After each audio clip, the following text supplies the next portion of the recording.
Audio Jungle.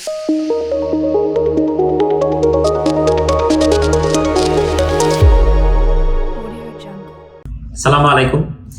আজকে বলবো যে কাশির সাথে যে উপসর্গগুলো থাকলে অবহেলা করা যাবে না, সেটা ডেঞ্জার সাইন এবং জটিল কোনো রোগের ফুসফুসের রোগের কারণ হতে পারে।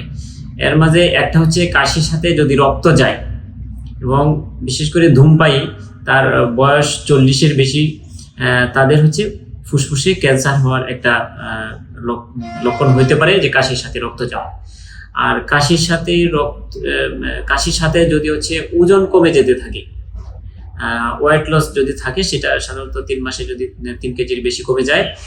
আর হচ্ছে যদি রোগের সাথে তার মুখের রুচিটা কমে যায়, সেক্ষেত্রে হচ্ছে আমাদের অবহেলা করা যাবে না।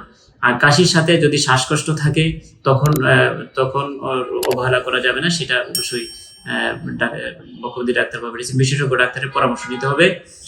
আর হচ্ছে কাশির সাথে যদি বুকে ব্যথা থাকে, বিশেষ করে সেটা মানে জটিল রোগের লক্ষণ হতে পারে। ফুসফুসে বাতাস জমার কারণে হতে পারে, ফুসফুসে পানি আসার কারণে হতে পারে, ফুসফুসের পর্দা ইনফেকশনের কারণে হতে পারে, নিউমোনিয়ার কারণে হতে পারে, টিবি রোগের কারণে হতে পারে, ফুসফুসের ক্যান্সারের কারণে হতে পারে।